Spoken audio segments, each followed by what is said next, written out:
Marcus Spears, back here on the Rich Eisen Show. How are you, Marcus? Hey. Good to see you. Woo. What's up? What's up, Rich? Good to see you, man. What's going on in the Browns locker room right now? Give me your best guess. What's happening First right of now? all, I want to publicly apologize for privately just getting to you, man. I know we've been texting back and forth. I'm just happy to be able to be on with you. Listen, I'll be there for you no matter what, unless, of course, one of my kids becomes one of the hottest recruits in all of college athletics. I'll give you a lot of passes, Marcus. Let's put it that way. All yes, good. Sir. What do you think is going on in the Browns locker room right now? Your best guess. Rich, let me, I've been hearing the banter, and obviously Deshaun been named the starter. News broke this morning from Shefty. It's about $230 million. The locker room, not important. This is ownership unwilling to to admit that they made a tremendous mistake bringing Deshaun Watson in. It hasn't worked out since he's arrived there. Unfortunately, he suffered injuries that have derailed him. I think he's missed almost 50 games, 40-something plus games since he's shown up there. But this is when we have conversations about the business of football. It's simple for me. I mean, Shedeur Sanders should be the starter. One, because you need to figure out if he can play at a very high level. From a pragmatic standpoint, if he plays well and you still want to move on because you got those first round picks, now you've increased value for a trade, which would help your organization and franchise. But this is ownership. This had nothing to do with Todd Monken or Andrew Berry. This is about 230 guaranteed to a player who was coming out of Houston with all of those allegations and dealing with a lot of turmoil. Mentally, I think Deshaun is obviously wrecked from that standpoint, trying to perform with that going on. And now, the recent press conference is standing up there and talking about the fans and his response to the fans and the booing. I don't think any player should be booed when they get injured, no matter what the circumstances is. But that happened. And but the tumultuous relationship that has ensued since he's shown up there suggests he shouldn't even be on the team. He shouldn't even be in the locker room. So this is why I'm always conflicted, because we are such a quarterback-driven league, and that's the narrative around every single team that we talk to. We won't mention anything without mentioning their quarterback. And this particular situation is the opposite end of the spectrum, where everything has gone absolutely wrong. And you got ownership that's not willing to admit that they made a catastrophic mistake, and it's turning their franchise into a joke, is what it's become now. You got a young second-year player that you drafted out of Colorado in Shedeur. You also have the kid from Oregon that you drafted, and your unwillingness to admit that I made a terrible decision and a terrible mistake with bringing Deshaun Watson here. We had, what's this, Rich, 4 years, 5 years now that this trade has taken place? It's over. It's bad. Naming him a starter is not going to change anything about your franchise or organization going forward. You still going to have to find a quarterback if you don't think one is in the building. And obviously, you don't want to give the young guys a shot. So you're going to be back to square one where you were last year. And, this fan base obviously has been through the ringer with the quarterback situation in particular over years. But more importantly, like the unwillingness to admit that the ownership in Cleveland, because that's what this is about. This ain't about a damn coach. This ain't about a camp competition. This ain't about who throws the out route better or who can scramble. This is about $230 million that we gave to Deshaun Watson, thinking that he would be a franchise quarterback, and the unwillingness to admit that he ain't. And you are going to, the stubbornness of this ownership is going to say, nah, we going to see, and we going to let him play, and maybe we'll salvage something if by a miracle he comes out and plays out of his mind, which I doubt. Doesn't want to be there, Rich. Well, he doesn't want to be in Cleveland. He doesn't want to be in Cleveland when he's playing in front of the home fans. He probably wants to be in Cleveland when he knows that this is the way through to another spot, professionally. He does want to be in Cleveland if he loves his teammates or he does genuinely like them. You know what I mean? Like, this is the reality. Yeah. And I know what you're like, you just gave the true reality that you think that a big Haslam thumb, if not his whole entire body, went on the scale, even though, you know, they admitted before the 2025 draft that they made a mistake with Deshaun. And now here he is back. And the thing is, though, it's just like, where do you stand on Watson's honesty at the podium? You know, where yes, he feels this way. He's a human. He should be able to say it. Or, you know, he should swallow it and say, you know, I don't like to be booed. It's just because I haven't played well. I need to play better. We all do. And I hope I get the chance to show everybody. Like, if he had done that, we wouldn't, this situation wouldn't be like a fully involved house. Yep. Right I understand that, Rich. And I think, you know, he obviously could have handled the press conference different. But when we put mics in front of guys, we want true honesty. And that's what Deshaun feels as honest. You know, it's relative to everything that has transpired since he's shown up there, right? Came in with all of that stuff going on in Houston, and Cleveland decided anyway that we're going to bring him in and he's going to become our franchise quarterback because of what he did in Houston. Let's not forget, okay? Because it's okay when you are just fresh in that window outside of what's going on, because obviously they felt like it was enough that it was going to, you know, the situation that he had off the field and the legal stuff that he had going on, they felt like that was going to get resolved. So they made a strictly football decision because of what he had done in Houston. Deshaun was ascending to being one of the top 5 guys in the league at the position. And there were arguments being made that he could eventually be the best one. So that's the football element of it, in which why they gave him $230 million.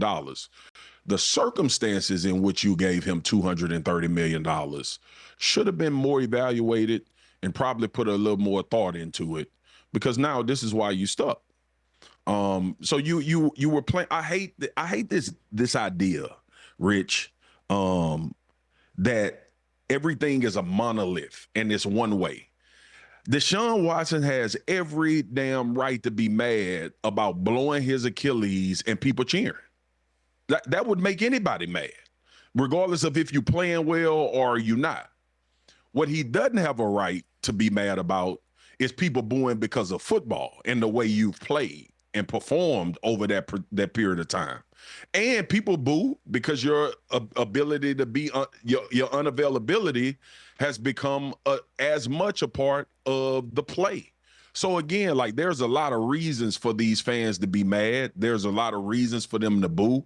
They gonna express it. They gonna tell you how they feel about it. But it really boils down to two sides. Two things can be true. I can be absolutely pissed off about somebody booing me after I'm laying on the field with a torn Achilles, and they have every right to boo him based on his play and based on what has transpired, giving him $230 million guaranteed to become the franchise quarterback, and you have been unavailable. And when you've been available, you haven't played to the level in which $230 million guaranteed warrants. Marcus Spears, ESPN's Monday Night Countdown, part of a newly revamped and exciting new crew on Monday nights. We'll get to that for a brief bit before we say goodbye to Marcus. The Cowboys this year, it just feels more real. I was saying on our Overreaction Monday show, Marcus, I've been saying it for months, by the way, that they've been in my top 5 of my power rankings, whether it's way too soon or not, for months. That I was saying that Jerry Jones, at best during the summers, sounds like he's trying to speak things into existence, or at worst, tell you it's raining when it's a different liquid coming from above. You know, this feels real, though, man. Yeah, this does feel real, and I'm wondering what you think, Marcus. Rich, first of all, I could talk to you all day about sports, man. Like, I love that.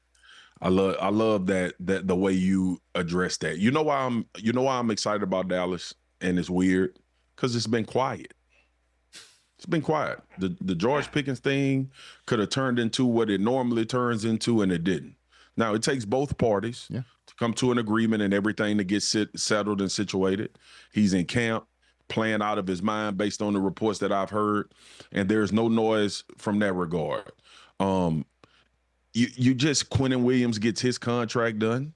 No noise. Just going about the business of getting it done. You got Rashawn Gary, who was traded. That's not loud, but that could be super effective. I think Rashawn Gary is a really good football player. The Von Miller signing, it was very unassuming to get that type of player. And obviously, Von is not the Von we think about that's going to be a gold jacket guy, but he did have 9 sacks last year. The drafting of Caleb Downs just felt super mature, right? Like everything you hear about Caleb Downs, mature football player, the history of safeties here with Darren Woodson, obviously, and the quarterbacking of the defense, the young linebackers have been playing well. The guys are showing up. But more importantly, man, just it's been business as usual. You know, camp fights, cool. I don't mind that. That shows that you got some fight in you. You know, you got to deal with that. But outside of that, man, just quiet and to your point, going about their business.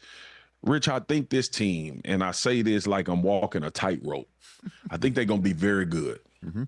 I think this is going to be a very good football team. I think this defense is going to be really, really good as well, and good enough for what that offense should be doing week in and week out to give anybody they play against a game. And I'm looking forward to it. I probably haven't been as excited about a season for Dallas going into the season as much as this one. And it's simply because it's been business. It hasn't been, you know, the noise that we usually get or some storyline or some conjuring up from Jerry about what should be going on or what the narrative is about the Cowboys. It's a true, honest approach to trying to win a championship. The contracts have spoke to that. The draft has spoke to that. And you have a franchise quarterback that you can win a Super Bowl with in Dak Prescott. Now, I'm not going as far as to say they're going to win a Super Bowl, but this is going to be a playoff football team. And when they get in, you never know, hitting the strides. I tell people every time during the playoffs, you just need a better 3 hours than the team you're against, not to be better than them.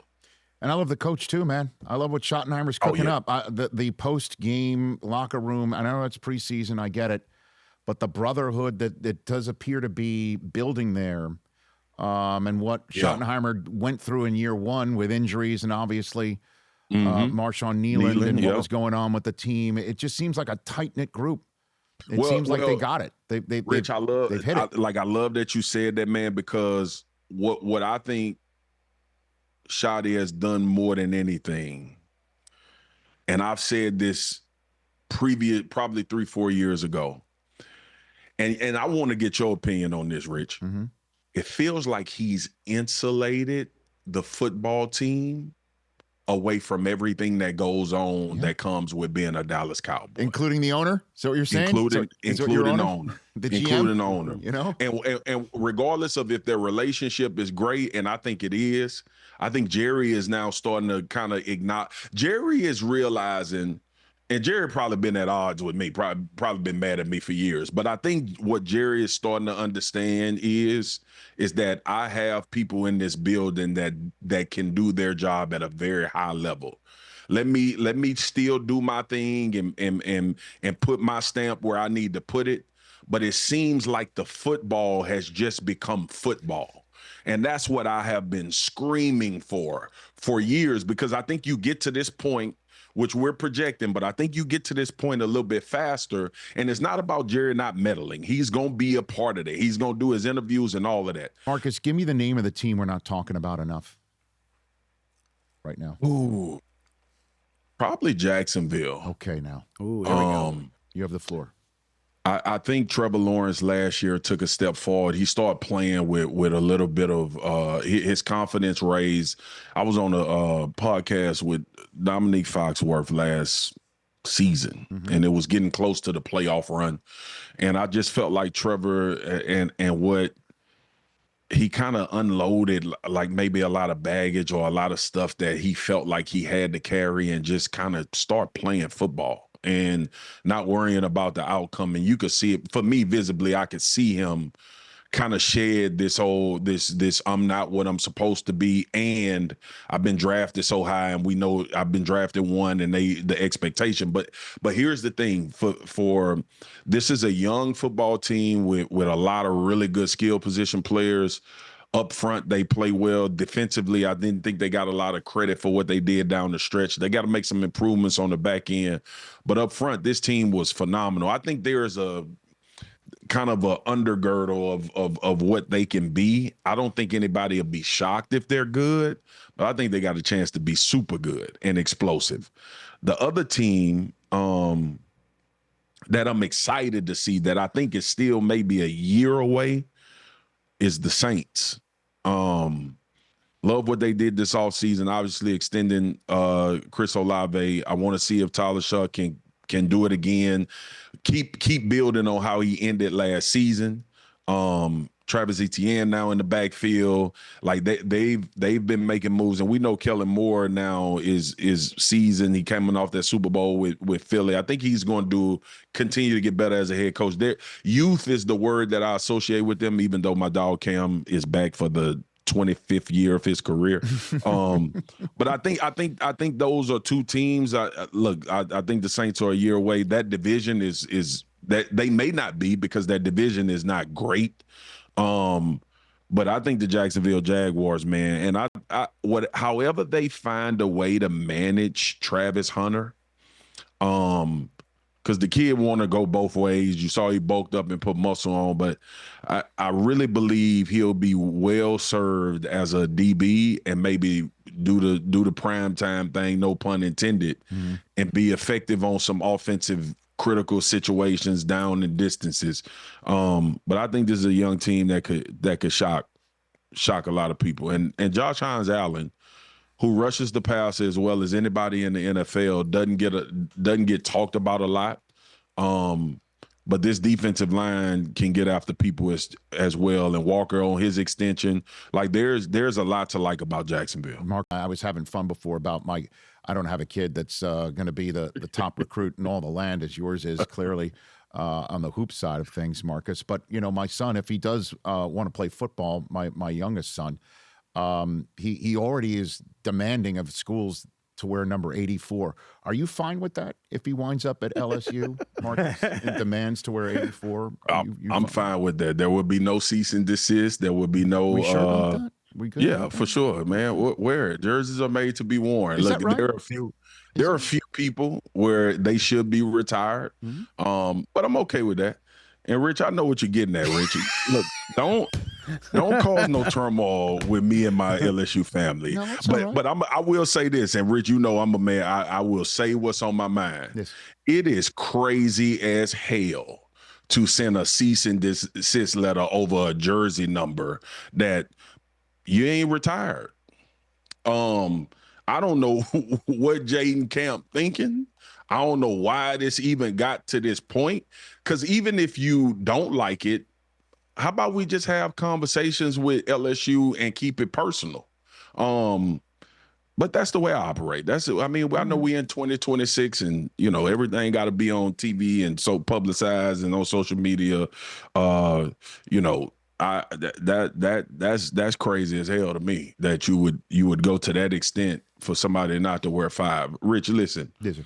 If LSU called me and AD Verge Osbury called me and said, "Hey man, the number 1 D lineman in the country wants to wear number 84," I will personally deliver it to his house if it's gonna make him sign there. So again, man, it's Okay. Yeah, it's crazy. It's crazy. I think it's just a time that we living in, man. You call me old school and Rich, you may be this way. Like the asking of a jersey retirement is nuts to me. I think that's for other people to do. I think that's for the people at LSU to acknowledge and say, you know what, Jayden was so phenomenal with 5 on, we never gonna let anybody wear it again. And I will say this, and I don't know the statistics on it. I know he won a Heisman, and that's a big deal. There's a Heisman given out every year. National champion, didn't win a national championship. Kind of don't know what team-wise that team will be remembered for. We remember Jayden Daniels, though, and we remember the wide receivers and some good players. Yes, sir, and this is Marcus not a Spears. knock on him, because if they retired, he's only the third Heisman Trophy winner in the history of the school.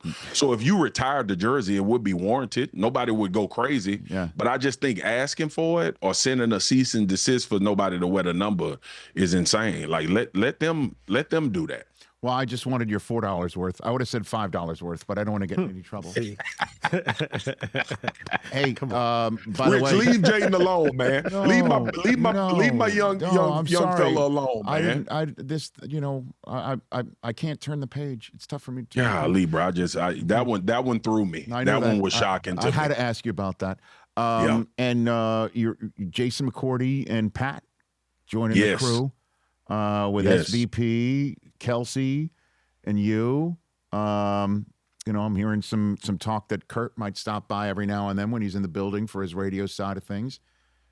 This is it, man. You ready to go? You ready to roll here? Listen, man. Kansas City and Denver, the first one up, too? Holy crap. First of all, it's Super Bowl year. That's number one. That's another one, too. Yeah, that's right. Two, J-Mac, I had we just did a preseason run with a Monday Night Countdown. Everybody, Pat wasn't there. JK was in Houston. Yep, he was reporting from the Texans game. But I'm looking forward to it, man. Like, I did an interview with somebody the other day, and I was just telling them, like, the fact that I'm on Monday Night Countdown is still crazy to me. Rich, listen, when and you know this, when I was coming out, I thought that desk was reserved for Hall of Famers, all pros, dudes that as soon as you see a strand of their hair, you know who they are. And the fact that we've been able to build that show and continue to evolve it with guys that, may not be household names. To me, that's what I take a lot of pride in. Well, and you should, and you absolutely should. I mean, you've crushed it. You've done very well in your career, and that's why I love having you on. We're almost at the end of the hour, which is why I don't want to get you cut off in the middle, which is why I jumped in here. I'd love to have you on as much as you're willing to do so, and you can have my number anytime. I really feel Let's kick it, man. Let's kick it this year. We will.